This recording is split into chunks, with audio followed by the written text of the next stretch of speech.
And now, this is just from a woman's standpoint. You don't Yeah. even have to speak on what men should or shouldn't do. My question for you is, how do you set the boundaries when with the intimate piece with your partner? Reason I say that is because I feel like women, whether they believe it or not, set the tone in a relationship in a sense. Now, to an extent. Now, this is Mm-hmm. what I mean when I say to an extent. More of like what you allow is what you will continue to allow happen. Absolutely. I agree with that. So, what you allow is what you will continue to allow happen. Exactly. Now, how do you set the boundaries as a woman in regards to like what you should allow and what you shouldn't allow? Right, quiet on the set. Camera speed. Roll sound. Sound production, take one. We ain't got the chairs right now, but we are on the couch, the director's couch. I'm your host, GVO, of course. To the right of me, we got. Kai, aka Barbie Bliss on the book. All Hi. right, we got Kai in the building, y'all. Kai, I appreciate you coming on the couch with us today. Thank you for having me. Of course. Listen, if y'all don't know, we got a special one for you today. We are talking adult communication, teenage communication, adult intimacy, teenage intimacy, and then we also going to tie it in a little bit with trauma from adult and teenage experiences too as well. Did I hit it on the nose exactly? Yes. Okay. Yep. I'm going to let Miss Kai go ahead and she's going to take the lead for the day. She's going to start us off in regards to teenage intimacy. Let's start off there. Teenage intimacy. Teenage Okay. intimacy. Bet. So I feel like with teenage intimacy, I feel like it just starts with, honestly, it starts like how we're raised up and things like that. Everybody come from different backgrounds, but sometimes we can all relate to certain things. I do feel like with certain cases, when there's a lack of intimacy, I feel like there's almost a struggle to understand it. Or like they're going about it, but it's just more so in a way that is more harmful for themselves than good, because maybe they weren't fully taught it, they don't fully know about it. And, intimacy wise, I'm talking about like, even with like family. And I feel like, getting that love at home or just being able to know that you have someone to talk to at home. And mind you, everybody didn't grow up that way. Of course. I know for me, it was kind of hard because there's just things as teenagers, there's a lot of things that we find as embarrassing. And we don't feel like, oh, if I go to my mom or if I go to my dad, is they going to understand? And it's like, it took me a while to understand, like, well, yeah, most of the time, because they were kids too. They Of were course. teenagers too. So it's course. like, it's getting over that as well. And then also knowing that you can have a healthy relationship with a parent or just somebody in your life that that you can, turn to as far as like intimacy. So I feel like that's like really important. And I feel like even for men, I feel like men especially need intimacy. The reason I say need is because like I feel like behind the scenes it's always, hide this, boys can't cry, just a lot of hardness. And while I understand that men do need that, it's life. Once they get out in life, we're not being babysat. We're not, gentle parenting other adults, So it's just like, it comes together when they have that guidance and that, what I'm trying to say is balance. There you go. Yeah, There you balance. Core of it is balance. I feel like balance is very important, not only for women but for men as well, especially at a young age, especially in the tweens, the teenage age. Balance needs to be there. Communication hopefully is being worked on, because I know me as a teenager. Communication, no. I'll bottle it up. I'll go in my room. It was just like, yeah, no, leave me alone. And that did a lot more damage than good because now it's like as an adult, I found it hard to like be more open or just, you know. Well, I mean, we all have control of like our mindsets. Absolutely. I'm gonna say we do have control over our emotions. Mm-hmm. I understand that sometimes emotions can make a person overwhelmed, and it may seem like it's uncontrollable, but Right. it is controllable. It is, yeah. If you want to control yourself, Absolutely. in a sense. But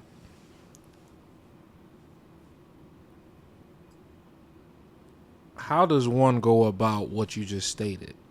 In a sense, like how should a person go about? Honestly, just having patience with yourself. Having patience with yourself and like those around you. And obviously I know it's hard because if somebody don't got patience with you or if somebody being annoying or like they know how to like press your buttons, it's annoying. And I understand how hard that can be. I still get annoyed. I still get overwhelmed. I get overstimulated. But like you said, I'm in control of my emotions. I am in control of how I handle a situation. So it would just be more having patience with yourself and knowing that sometimes we're not always going to get it right on the first try. And we don't even have to be perfect. And I don't even like that word, to be honest. What, perfect? There's no such thing as perfect. Unless... I don't know. You think so?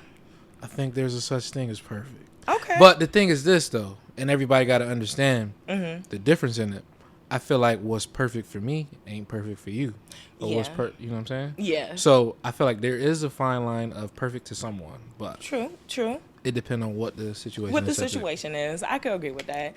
For me, I guess, like, you know, everybody has their problems. And they can be perfect in my, you know, sight. But say, like, that image is distorted when they're not feeling their best. For sure. When they're not 100%, you know? So it's like that thing of, like, I used to be in fairy tale land when it came down to, like, you know, relationships, like, oh, you know, peaches and cream, all this other stuff. And it's like the second there's an argument, it's just like, oh, like. That's any of us, though. No, at a I young know, age. like, that's but any you of know, us. you get it. Like, so it's like, I guess, again, it's The how cupcake stage. Yeah, the cupcake stage. The cupcake stage. The cupcake stage until it really get real. Now, let me ask you this, because, like, ideally, and most people don't realize it or don't believe it, but I really think, in my opinion, that the cupcake stage is always there. If you, no matter how many years go by, how many months go by, it always depend on how do you guys... Yeah, I agree. How do you guys... I agree with that. So that's why I was going to ask, would you agree that... I agree with that. It's always there? Because, again, it's like being realistic sometimes, but also I absolutely agree. I feel like finding that right person or being with that right person, it should feel like, not all the time, but most of the time, it should be like an ongoing happiness, and not even just them or us depending on each other, but also our individual happiness as well, and it just comes together. Okay, here's the first question. Oh, okay. Here's the first question. I remember at a point in time, I don't really too much like to discuss celebrities, but at a point in time, I heard Will Smith state that you shouldn't be as responsible for your partner's happiness as they should be responsible for their happiness themselves as well. Now, the question is, do you believe that, I mean, obviously we believe a person is supposed to make us happy, but do you believe that as individuals we fight internal battles, obviously sometimes like with what we trying to accomplish, achieve, or whatever's going on too as well, and women may have an extra hormone than a man may have in regards to like feelings and all that kind of stuff. Do you think as a partner or as a human you're supposed to have like the responsibility to keep others happy? As a people pleaser myself, no. I might just have to say no. Why? Okay, so don't get me wrong. I am a people pleaser, but I feel like there's also a line. Like, there's a complete line. Because, say if you're in that situation, you ever notice, like, the second they're in a bad mood, you're in a bad mood. And that could be for everybody. Damn. But, like, the second they're sad, you're sad. The second something's going on, now it's like it's ruining your day. Not even ruining your day, but now it's a part of you. And mind you, yes, we're partners, and that's the thing. But I also feel like there's also a limit because now it's like, hell, we both mad now. Like, what we gonna do? And people argue, and that's fine. But I'm talking about like, say if you're with somebody that just happen to have not a good grip on their emotional state, that's gonna affect your emotional state as well. Now you can try and help them, be like, hey, I love you, I want to help you, I want to help you work through this, but they gotta want that too, and they gotta be willing to put in that effort because I can only help from the outside. You gotta help yourself from the inside, because if you're not doing that, then it's gonna feel like I wasn't doing enough as that person that is here to help. So as that people pleaser, it's just like I'm beating myself down now because I wasn't able to please them. But that's not because of me. They could love me down and appreciate me and all this other stuff, but it's what's going down internally that's like still preventing them to seeing that effort, or like they see it one day and then it's out the window the next. Like they could be like, oh, thank you, baby, thank you for this, da da da da. Next thing you know, it's like, oh my gosh, nobody helps me, nobody, da da da da. And then now you're just like, but I do, like. Yeah. And then it's like at that moment you gotta think, like, at that moment they are frustrated and it might not even be about you, but at that time it does feel like it because you have been by that person for so long, and helping them and like not even trying to lead them, but just, help them find out what's going on. But at the end of the day, they know what's going on. And if they don't, I can help, but that's only going to go so far, and that's a lot, Do you believe or do you think that toxic traits between relationships between people is created off of what you just said? Sometimes, yeah. I feel like that could be a big thing. I will say, like, my last relationship a couple years ago, I was, like, very depressed. And I was a Debbie Downer. And it's not even the fact that that person didn't want to help me. It's just, like, it's a dark cloud. The world is crumbling in me, And that's a personal problem. And I was making it their problem. And I realized it was making them unhappy just as much. Now, obviously, I had problems and things like it just, yeah. But I can also say I take accountability because a lot of it was, me literally pushing that dark cloud over you when you're trying to push your bright cloud to me. Like, it's rain over here, you got sun over there, and you like, you know what, baby, let me share that with you. And I'm just like, and that rain is coming towards you now. Now it's just like, damn, what can I do? Like, I can never make her happy type junk. And I feel like that also causes problems in a relationship, especially if there's like no communication, within that. Obviously, people need their time, but I feel like when it becomes so overbearing, that's when you lash everything out. And then now it's like, we're both like, but me, no, but me, how I feel, no, how I felt in this situation. That's what it turns into. And I'm not saying that we shouldn't talk about it. That's the worst situation ever. Exactly. You feel That me? is the worst situation. I swear to you, like, God Almighty, man. Okay, when men and women start getting into this, when men and women start getting to the debate of like, this is how I feel like, this is my opinion, but I feel like when they get to a final straw I'm just hypothetically for a man, but when it gets to like a final straw of like a woman, like, let's say not bashing. I don't want to use the term bashing, but let's say being super expressive to now where you like it has drawn the man to the final core of like, okay, now this is how I felt, and like now he's finally starting to share a lot of internal things that he just kept aside or whatever and never mentioned or whatever too. I feel like women do the same thing too, but it always depends, of course, on what type of woman it is.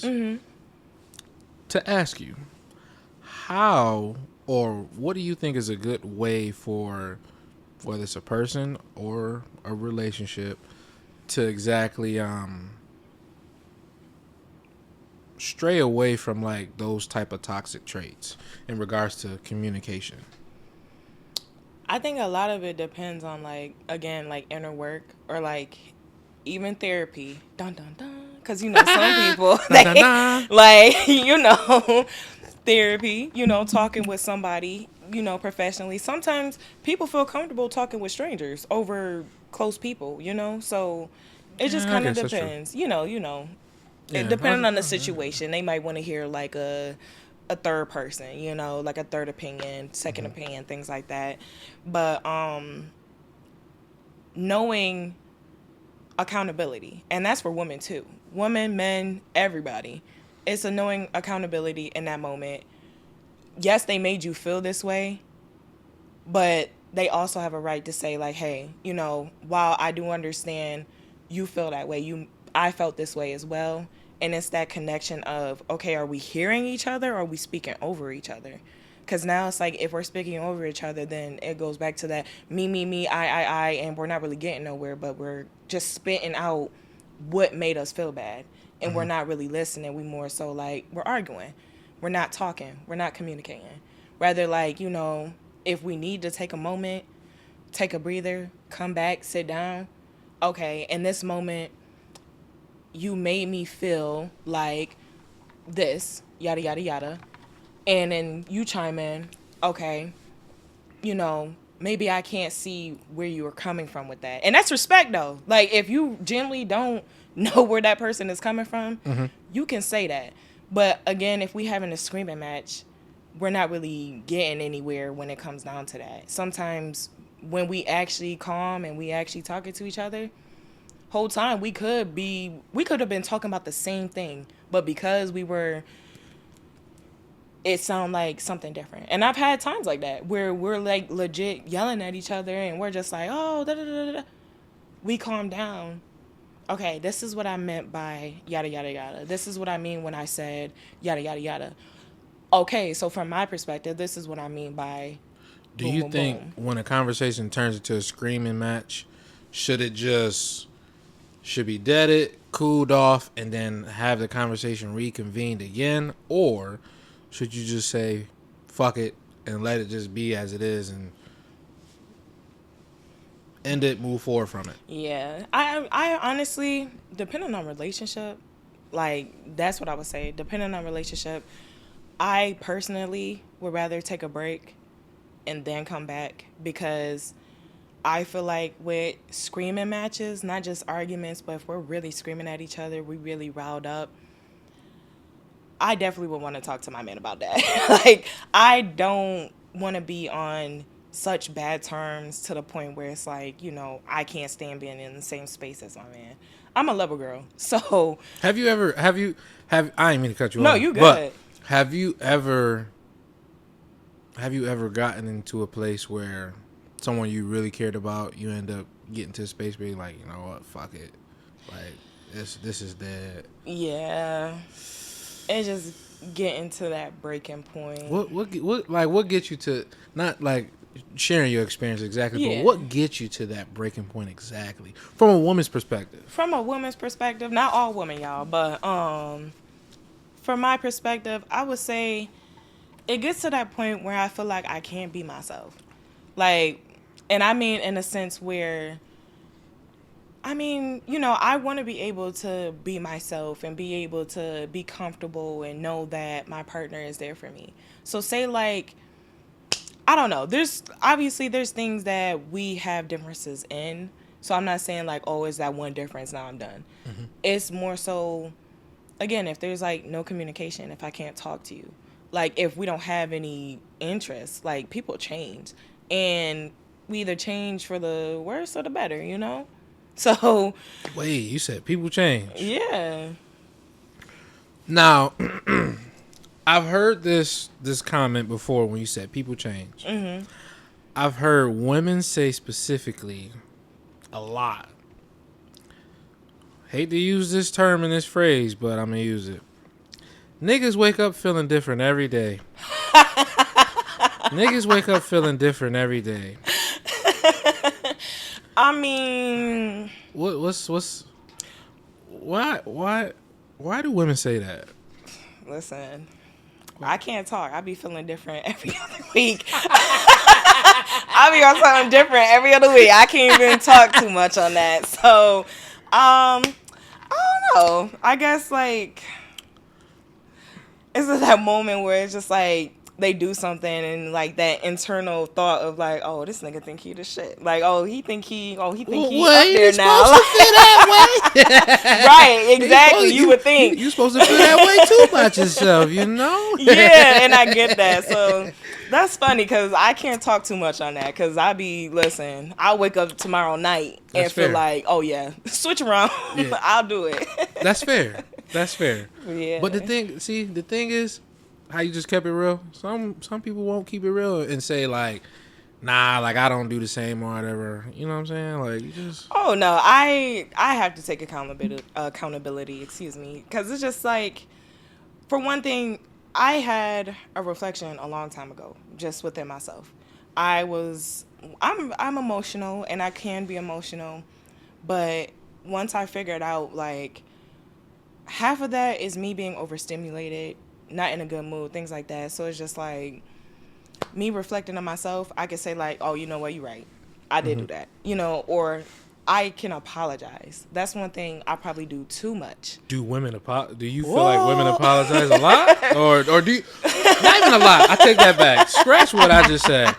Do you think women should? Okay, damn. I mean, men feel like women should apologize, but do you think women will apologize even though they dead ass wrong in some instances?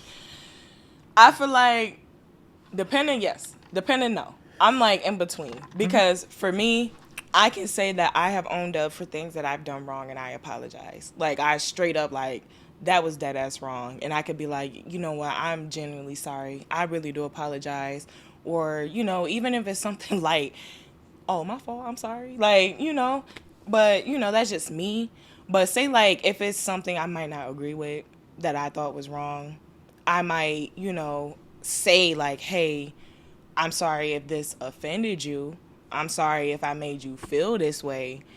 But you probably won't get like I'm so sorry. But like, I think that's with everybody. If you genuinely feel like you didn't do nothing wrong, depending on who you are, you could just be like, you know what, my fault.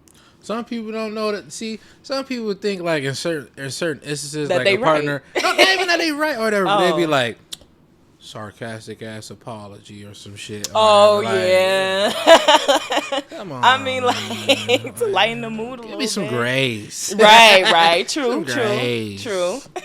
All right, now let me ask you this too. Mm-hmm. From a teenage to an adult perspective. Now, communication. I'm gonna start there first before I even hit the question for teenage and adult intimacy. Teenage to adult communication. For yourself first. Obviously, when you progress from a teenage woman to an adult woman, the level of communication, the style of communication, what, in your opinion, do you feel is a proper way? It don't even have to be for yourself, but you could say for other women, is a proper way to communicate with a partner. And obviously, we're talking black men. Okay, we talking black people. Keep your hands to yourselves. Everybody, keep your hands to yourselves. If the situation do not call for calling him out his name, calling him a bitch and all this other stuff, and that pointing in his face and all that, get through the conversation first. I know niggas could be annoying. I get that. I get it 100%. We can too. And that's the reality of it. We could be annoying too. And that's not even me trying to, I get it. I know my ass could be annoying sometime. I know that. And, I find dudes annoying. But it's just that point of, we're adults. We're speaking from adult terms. I get it. When we was younger, it was like kind of getting away with it. Or just like, we gonna be straight later. Now that we're adults, understand that from a man's perspective or a woman's perspective, you don't want nobody doing that to you. Like, you want to have a conversation. So all that, like, getting rowdy before we can even get to the problem, that defeats the point, you know? Oh, baby, let's talk. Well, what the fuck? Da, da, da, da, da. You know? And I get that we angry, and I get it. We probably, like, up there. They probably did something to really piss us off. But at that point, if we got to take a breath, push our ego, pride to the side, and, like, listen, I am overstimulated today. I'm not in a good mood too much today. What you did just kind of pissed me off a little bit. But, you know, like, I'm not about to, you know, yell at you, but I'm gonna let you know, and it don't even gotta come off as that. But say if you're like a couple where y'all do talk to each other like that, you kind of pissed me off, and I was overstimulated. I am still overstimulated. I might need help, you know? Can you do this for me real quick? Or from a man's perspective, I just had a long ass day. I probably argue with my moms or my homeboy or something like that. I'm overstimulated. I'm kind of pissed right now, and it's not even at you, but at this point, it's nagging from either people. Y'all gotta understand, y'all both probably had a bad day. So now it's just that time to take a deep breath. Y'all probably not even actually mad at each other, and like get through it. Like as adults, because we know, like, if you don't want it done to you, what they tell us in elementary. If you don't want it done to you, don't do it to nobody else. Yeah, to nobody else. And just because you a woman and, you know, you think like, oh, you know, I'm going to slap this nigga and, like, you know, we going to be in love the next day. Some people like that. Some people operate like that. Personally, I don't. I keep my hands to myself. And if anything, I want to talk it out before it gets to that point. Or I can openly say, hey, I'm not in a good mood. I'm overstimulated. Do you need some time before we, like, okay, bet. Or I'm a lover girl, so if I know what my man likes and I know he's having a bad day, he will most likely have it. I will have it set up, and then, you know, afterwards, baby, tell me about your day. What's going on? What's wrong? And I'm not one to force conversations. If you truly don't want to talk about it, that's fine. But I'll probably still let you know eventually we should. Because if you're holding on to it, that's going to create like hidden animosity, in my opinion. So, you know, as an adult, let's talk it out, you know? Let's get it on the table. If we need to take a break, we need to take a breath, do that. God-fearing people, pray on it. Pray together, you know? I feel like that's an option. Now, there's a fine line between love, hate, and boundaries. Fine line between love, hate, and boundaries. When it comes to not only the communication piece, but the intimate piece with your partner. Yeah. My question for you is, how do you set the boundaries with the intimate piece with your partner? Reason I say that is because I feel like women, whether they believe it or not, set the tone in a relationship, in a sense. Now, to an extent. Now, this is what I mean when I say to an extent. More of like what you allow is what you will continue to allow happen. Absolutely. I agree with that. So, what you allow is what you will continue to allow happen. Exactly. Now, how do you set the boundaries as a woman in regards to like what you should allow and what you shouldn't allow? And now this is just from a woman's standpoint. You don't even have to speak on what men should or shouldn't do. So for women, from a woman's perspective, I feel like at that point, when you first meet them, it would be setting out those boundaries right then and there. Or say, like, you know, you feel like that's too much, pushing all the boundaries at one point. I feel like once they do it one time, you set that boundary so that it doesn't happen again, you know, or talk through it and things like that. That's what I personally feel like. The beginning always matters because say like you have all these standards, but he got away with like 5 of them. And now you're like, oh, you know, he do this, and da-da-da-da, but you're not really speaking on that. You're not saying nothing. You just kind of like wallowing or like, yeah, he know you mad, but there's no reason. So I feel like, obviously, if you have standards and you have that all set out and done, bring that up in the beginning, you know? Or if y'all are people trying to restart a relationship, have a serious talk about boundaries.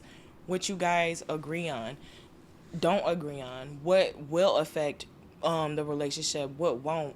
Or, you know, just going through checkpoints if you got to. Because then it's like closed mouths don't get fed. Closed mouths don't get fed. So I think that's my answer. Okay, let me ask you this. Crossover a little bit, touching on the fine line. Now, setting a boundary as a woman, what you should do when the first situation might transpire and happen prior with your partner.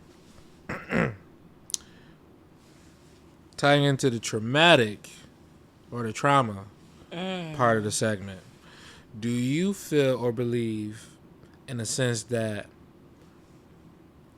as an example, previous trauma in a woman's life is why they may or may not set the boundary in a sense? Now, this is why I say this for an example.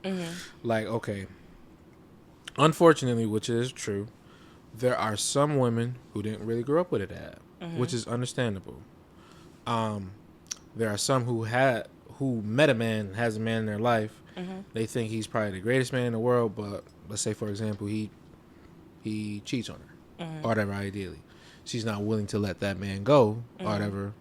But from a trauma standpoint, as an example, her dad wasn't in her life, so she see that this man is maybe a ideal figure, but not from a father. You know what I mean? I get what you're saying. As an example. Yeah. So how do you damn, I done lost the train of thought already. No, you good. But yeah, I feel like, honestly, so I did have my dad in my life for a majority of it. He was a yeller, though. Like, always yelling at me. So it's just like, while I did have my dad in my life and it built character and it, you know, formed me into a strong woman, I think it truly depends on how that trauma manifests. Because, you know, for others, it can manifest as anger. For others, it can manifest as, like, insecurity, sensitivity, overly sensitive, and, you know, even desperation, I would say. Being so desperate to have a male figure in your life that you're willing to overstep your own boundaries to keep that said man in your life, knowing that, you know, the idea of him is, you know, nice, but the actions aren't matching up, you know. And I feel like with trauma, that insecurity, the desperation and things like that, I feel like it does affect how we choose men in our life and how we go about it as well in the future, as far as like how we're raised. Especially if you think of like some older women, it's not a thought of leaving that man, because that man is literally the life source. He's like the person that, he's a protector, he's a provider, he's all that. So it's just like being so dependent to the point where it's just like that thought of like, oh no, I have nowhere else to go. And with that mindset, it can be hurtful because you're hurting yourself in the long run. And, you know, your boundaries are so overstepped by this point, your anger, like you're literally angry. And, you know, leading into like another relationship, if that comes, or if the trauma even, you know, allows it, getting into another relationship, that's going to manifest, I feel like.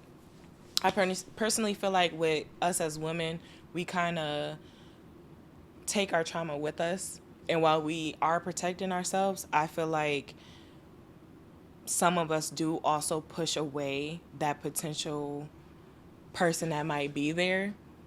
And that's just me being real. I feel like at certain times, I've heard plenty of women say, like, he's too nice. And then it's just like, what the fuck am I supposed to be? And I also have that thought where I'm like, wait, what? Am I supposed to be like a fuck?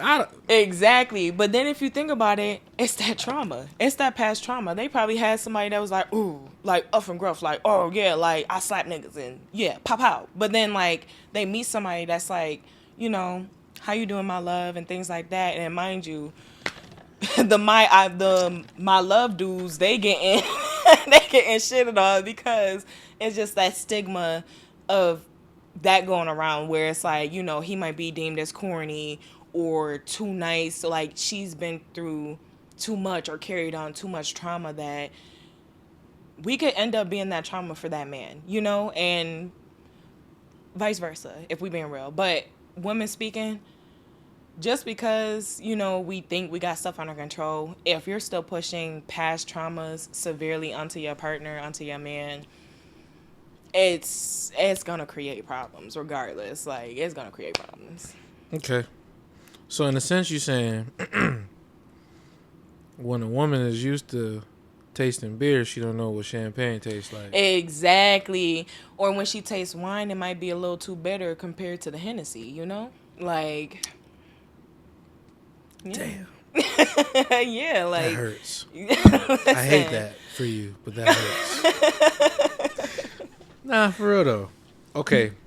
Now, let me ask you this in regards to like the trauma aspect from a teenage perspective. Now, on some real shit, I feel like in a sense going into this conversation, as a man, now when you become an adult, it's a lot different, like than being a teenager. When I say that, in the sense of like having a sense of like emotion or heartfelt for certain things. Yeah. Now, in my opinion, whether some niggas believe it or not, excuse me, I feel like women deal with trauma a lot more than a man would, in a sense. Now, unfortunately, this is why I say this. I feel like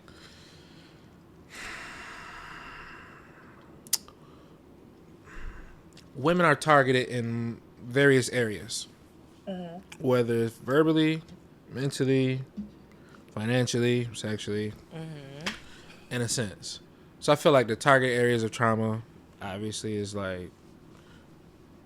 more probably ideally presented on a woman. Don't get me wrong, some men may be targeted in those same areas as well, but I feel like it's more, in a sense, on a woman. Now, my question for you in regards to speaking on that,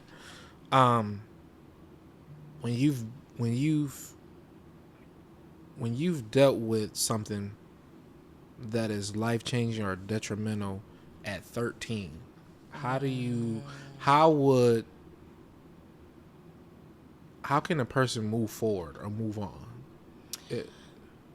That's a great question, and I would say like by allowing themselves to. I think we stop ourselves a lot of the times where we think we're moving forward and we could just be stuck in a cycle.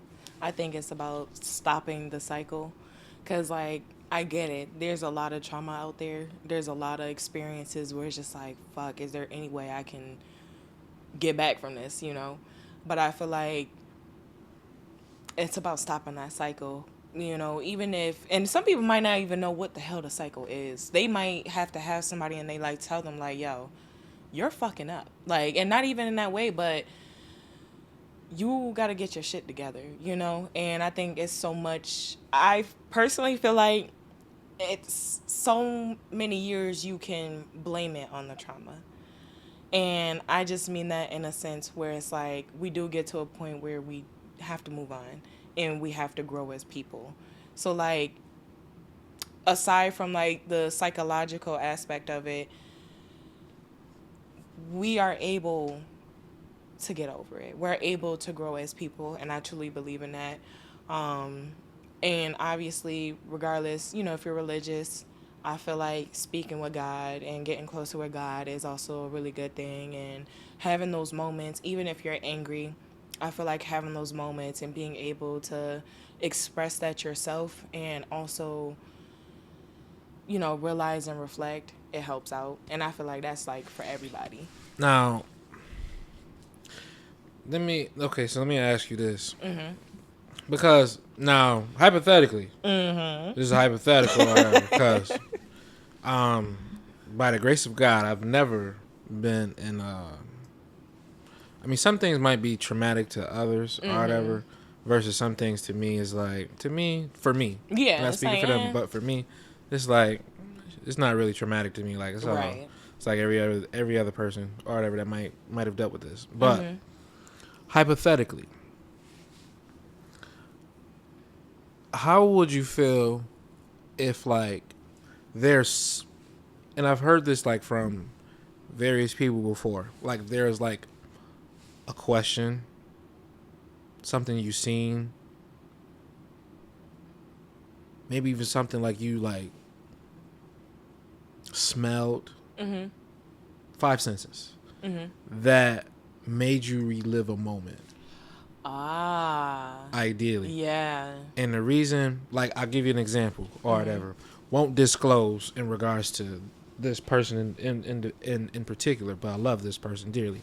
I asked a person a question in regards to something I was doing at a point in time.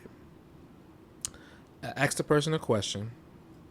I'll say what I was doing, but I won't say what. I was writing. Yeah. I was writing. Actually, that's funny. I actually can share this with you. Okay. I was writing. Okay, maybe you might catch on. I was writing something for something that was supposed to transpire and happen. As I'm writing this and I'm asking a question in regards to what I was doing, something that I asked created a moment for a person that I didn't know that transpired or happened for a person. And in that moment of me asking a certain question, and the question just was something simple and basic. I can't say exactly what. No, I get it. But I asked a basic question and I watched this person break down instantly. So my question for you, in a sense, do you believe like, okay, yeah, they're able to get over it, but do you believe that it's still possible to get over it even if it's something that reminds you of it? I think so, but we're humans. Sometimes it's gonna hurt, you know? Even if you think you're over it, like you did the, you know, the reflecting, you did the therapy, you did all that. Like you might, you know, hear something, you know, it don't affect you in that time. But say like with your situation, it pops up and it's just that moment of like reliving it, like you're saying. I feel like it is important to feel those emotions. But, you know, again, if that's something that we worked on, yeah, it hurt us in that moment, but it's not affecting us for the rest of it. You feel me? Like, and I get that though. PTSD is real, regardless if it's like the real diagnosis or not. People do relive traumatic things that they've been through, whether like, and it might be small to us, like it might be completely small to us, but that shit could have been so devastating to them that it's just something that they had to lock away, and it's just certain things that kind of bring it forward. Now, you know, again, we are in control of our emotions. I feel like crying is the least we can do. You feel me? Like, get it out. You know, if you do need to at that moment, by all means, like, let that flow. You know, you're acknowledging it. Don't ignore it, but acknowledge it, and then move past it. You feel me? I feel like it's just when we're like lashing out, or, you know, actually, honestly, that's an emotion too. But I think it depends on how we go about it. We're in control of ourselves once again.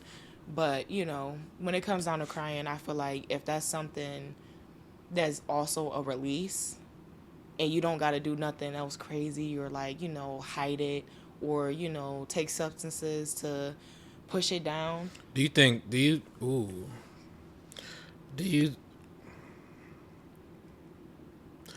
you think substances control our trauma? I feel like we do. I feel like the substances just puts a cap on it for the moment. And what I mean by that, it just kind of glazes it over. There's a lot of caps every day then. True. I could say that, yeah. But I feel like It's supposed to quote unquote help you escape something. Yeah. But again, everybody not running from something. People just, like to do what they do most times. But I feel like if it becomes a point where it's like anytime that you start to feel that emotion or like start to think about it and your immediate response is to do that, then that's when I say I feel like it's best to at least let it out first, get a sense of it and then redirect yourself, so that's what I mean by that. Because, I smoke myself. Oops, sorry. No, you're okay. I smoke myself. So it's like when I'm sad, things like that, I do smoke. When I'm having a day where I'm just like, oh my gosh, I do smoke.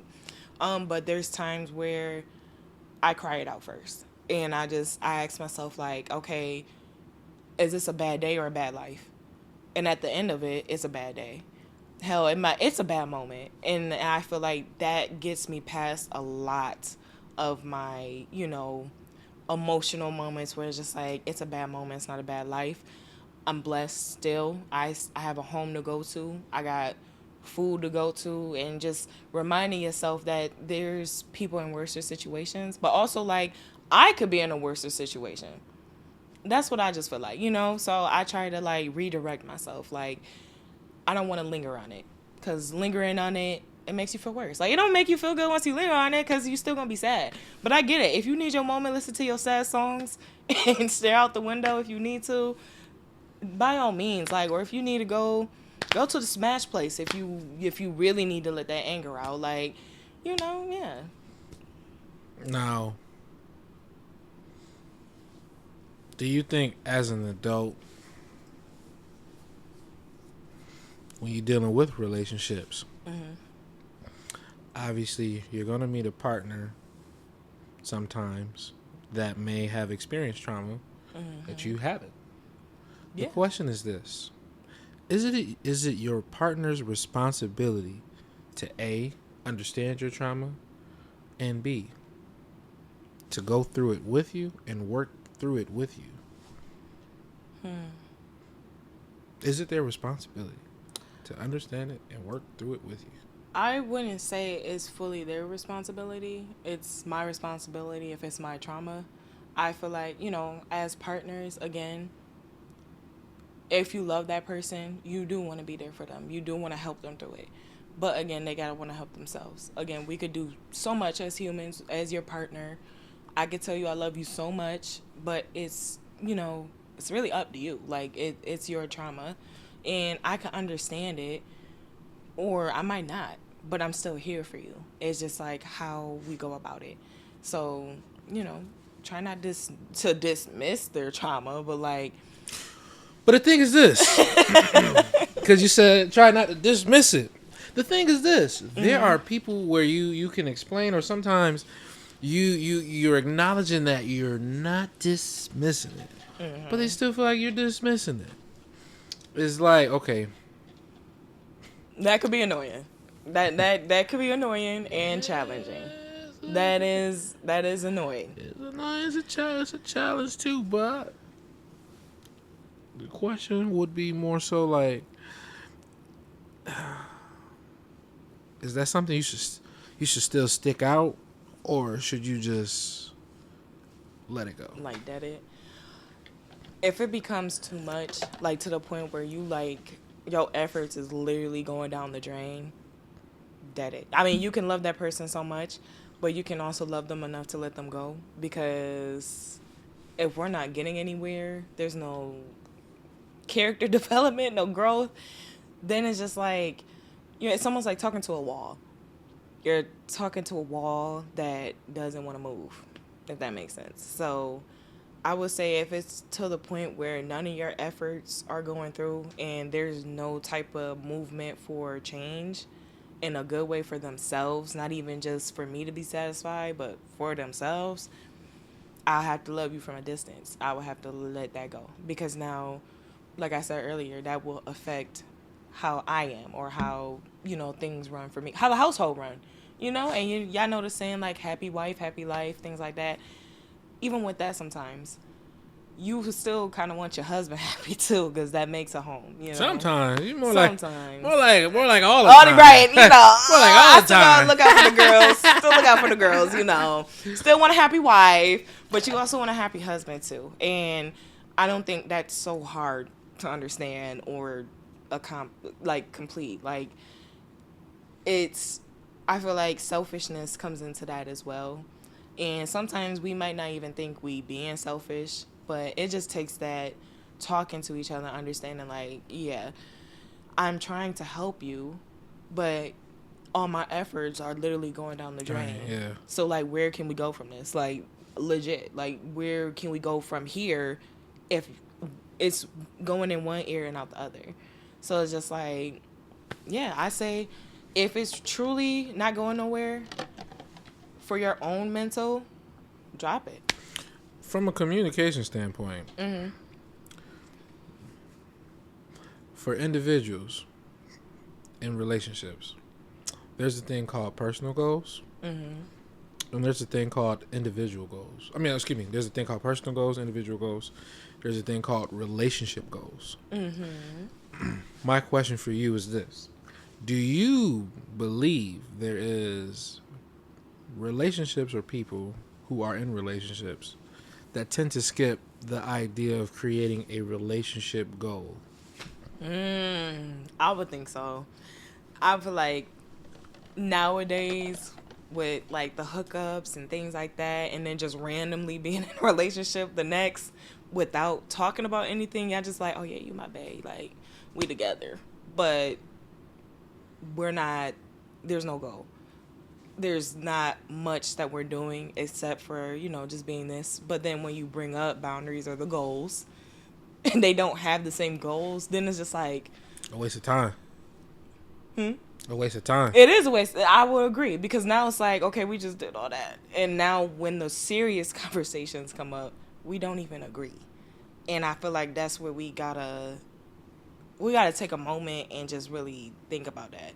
Because it's just like, yeah, this person cute. Yeah, you might have had sex with this person already.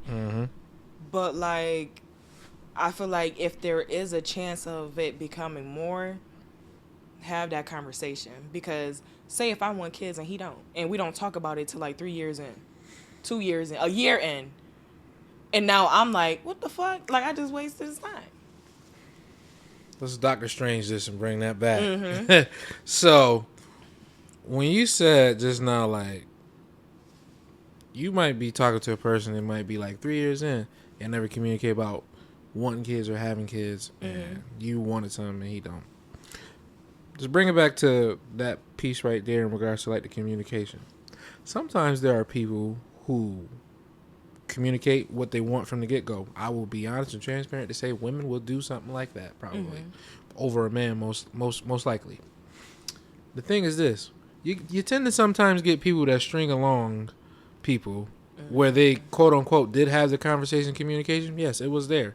But then time has passed because maybe the man, or it could be the woman too as well, who just lied their way through it or whatever, ideally. Oh, true. So, We gotta fight after that, because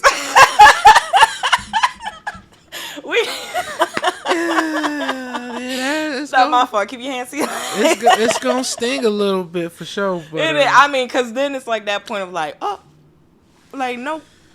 Like, I would feel like, where the cameras? Because in that moment, that's actually, that's some twisted shit.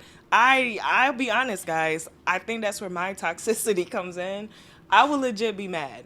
Like, say if I'm being genuine, I'm like, listen, hey, maybe in like 5 years, I'm giving it time. In like 5 years, you know, if we're in a good spot, I want to get married and I want to have kids someday. And, you know, all that other stuff. Or like, hey, right now I have these goals, these personal goals, but I want to include you in a relationship goals, and we're talking about that or whatever. I wish by that time it's that lying and all this other stuff. And then when it's time for that point of like, you ready? Oh, nah, man, shit, I don't. And I know people change, but like, you could have told me when you decided, hey, I don't want to have kids no more. Hey, I don't want to get married no more. And people don't do that. They just string you along sometimes. Okay, so is it selfish if a person like, not that they stringing you along exactly, but it's like they still want you, but they may not want the extra things because they just want you. Like, for example, like there's women out here. It's not saying that there isn't men out here the same way, but there's some women out here who say like, I don't like the idea of like having to get up, having to like dress a kid, get a kid, you know, all that kind of stuff or whatever. I would rather just me and my man getting up and going, doing what we were doing as if we were still 18. Nothing wrong with that, ideally, in a sense. So do you feel in a sense like, as far as like someone waking up and, okay, we had these plans, 5 years prior, but I done got to a place now where like, is that like really, like it changed. Is it really stringing the person along? I would say, okay, I get that. The idea might change. The way you see your person might change, you know? And I get that completely. I just feel like, say if you had this thought ongoing for a while and then kind of waited until they brought it up and then said like, oh yeah, no, I don't want that. I kind of feel like, kind of give that person grace. Because like, if you was thinking that like 5 months ago and then now you're mentioning it now after I mentioned like, hey, we still up for kids? Like, we still up for that marriage and kids stuff? And you'd be like, nah. They're like, wait. But again, we still talking about it. So I guess I wouldn't automatically count that out. I'm not counting it out completely. But I guess I would prefer, even if it's uncomfortable, tell me right then and there. Because I would hate to, you know, that's what we're building towards. Or you giving me the idea of that's what we're building towards. But how do you, okay, like, if I could see my life in you, I don't see a kid in you, but I see my life in you, right? Ideally, how do you tell a person that, like, let's say it's crazy, but say it just like that. Like, nah, but like, oh, you can't. Okay, imagine I just started dating you 3 months in, and I'm like, damn, I can see me and you doing this thing, but I can't see me and the kid. You know what I'm saying? That's like. I could get that. Cause then now a woman gonna be like, well, shit, we only 3 months. Like, that's what I'm saying. Like, like women start thinking different. Like, it's only 3 months in. Like, I'm not about to stay around with you. I'm gonna go find somebody else that want what I want. You know okay, and that like, I do get that. I do get that. Cause you can love somebody, and you know, not want kids. Hell, she might be a cat person. You might be a dog person, but you know, you don't want a cat, but she do. So it's just like, as far as like relationship goes, that's kind of tricky because honestly, it's just in that moment of about like, are y'all able to get past that? Are y'all able to talk about it and get past it? And, you know, for the ladies, I get it. For the ladies who do want babies, who do want kids, and that's something that they want to, you know, do in life or want to be a mom in general, I understand that. But say if you are with somebody that really give you everything, give you the world and things like that, and they don't want kids, I think, I'm not saying to shoot down what you want in life. I'm not saying that. But if you have something good going on, don't lose it. Don't lose it. And then there's other ways. Honestly, there's other ways to interact with kids. You know, be the rich auntie, be the auntie, or, you know, be the rich uncle? Yeah, that too. Or, you know, and I know it sounds like for the people like, but I want kids. I know, but it's like, again, if you are with somebody that you know, like, y'all can last for a while, that's your person. Do you think the communication, the intimacy piece or whatever, do you think in a sense like off that topic and subject alone, where a man may want kids and a woman may don't, let's hypothetically go there. Do you think that is what creates God damn, how do you say that shit? Toxicity? I don't know. Toxicity. Toxicity. You wouldn't believe it. I got a master's degree. If the way I can't say this goddamn word. Do you believe the way that whatever the shit called? I get it. Toxicity, whatever. That'd be me. I get it. That'd be me. Shit out.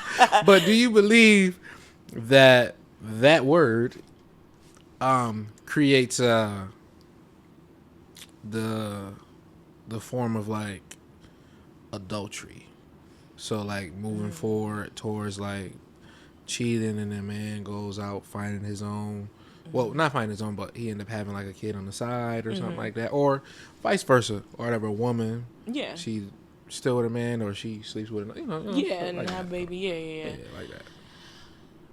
Unless y'all in some type of agreement, I don't know about that, because for me personally, we talk about it. But like, unless we're ending things and then we're going our own separate ways and, finding that person that does want to have kids with us or whatever, that's whatever. But I feel like if it's to the point where you feel like you need to cheat on me to, accomplish what you want or, what you want to do in the future, for me, I feel like that wouldn't really work. Only because, again, if it's not some type of threesome or agreement or whatever, that is going to feel like betrayal for anybody. And mind you, some people do come back from that. I'm about to say, some stick around. Yeah, some people stick around. Some people get over it. Some people get their lick back, and it's like, okay, now we good. Let's keep it pushing, But I do feel like, as women, and I say this from a woman's perspective, yeah, you might be cool with it in that little moment or think you being the cool girlfriend. But then, if you're not, voicing your feelings or getting that out and you're holding resentment against him, even though you just told him like, oh yeah, no, we cool, or oh no, it's fine, like whatever, we know where home is. We're kind of digging our own hole there, because like you let it happen. You can't be mad because you said, oh, that's okay. Like, whatever conversation y'all had where y'all continue the relationship, that's saying, oh, it's okay, we're past that. But if you're not legit past it and you're holding that in, next argument, oh, well, then you cheated on me with this bitch, and you had a baby, and da-da-da-da-da. You said you was cool with that. He has a point. That's where the trauma began. Exactly, because now she hurt, and it's like, yeah, like, oh my God, like, he don't love me, da-da-da-da-da. But that is where that communication shit came in. You said you were okay with it. You was like, fuck it, whatever, we're over it, whatever. But if you didn't voice, like, that shit hurt me, this and that, communicate how that made you feel, then that's fine. But if you stay in it, you gotta move forward from it. You gotta move forward from it. You can't keep bringing it up. As like a personal thing, I could relate. I was cheated on before, and I stayed. I was young. I stayed, but I had a lot of resentment. I was like, I held on to that shit. I held on to it, and I could take accountability for that. I did hold on to it, and it made me such an angry person. It made me like really irritable and ready to lash out at any point. I didn't have that trust. I was ready to be like, he thinking it's, peaches and creams, we good. Like, she said we moved on from it. She said it's okay. Like, whatever. I told her I won't do it again. Thought he's about to settle down. Yeah, and now, like, she got a whole plan. Like, she doing something. Her ass out of here. Yeah. Your ass is grass, pal. You're done. You're done. You don't know it, but your ass is grass, pal. Completely. You're done, sir. You're done. So it's like, I would say, like, if that shit hurt and you did not agree with it, say that. Don't just go with it because you're scared of losing that person. Yeah, you could be scared all you want, but it's going to be worse when it's like you already felt like you lost the person. So it's like, say that. And I'm coming from experience. I didn't say nothing until it was like way too late. And that was a bad mistake on my end. I should have spoke the fuck up. Now, mind you, I was hurt. I was like, oh my gosh, how can I talk to this person? Uncomfortable conversations need to be had. I feel like that's important. Yeah. Yeah. But speaking from this POV, whether the shit happened, whether you want it to happen or not. Sometimes you just you look past certain shit and you just fuck with people. You love them because you love them. Yeah, In a sense. thank you. So. And that still goes in. Speak up if it hurt you. Speak up in that moment. If it pissed you off, say it, you know, and then we can still move past it. If we move past it, we move past it. But speak your piece. Say something. Don't hold on to it, because when you hold on to it and y'all building a bigger family, or y'all getting another house, or y'all getting the same bank account now, you're entwining that, and then realizing, like, once that shit blow up and it blow over, it's over. Like, it's over, and it's gonna be worse than when you could have said it the first time. Exactly. Listen, today has been a great segment. It has been a great one. It's been a dope one. Kai, we appreciate you coming on and giving us some insight on in regards to teenage trauma, adult trauma, teenage communication, adult communication, and intimacy too, as well. Till next time, Till next time. we out. Alright, quiet on the set. Camera speed. Roll sound. Sound production, take one.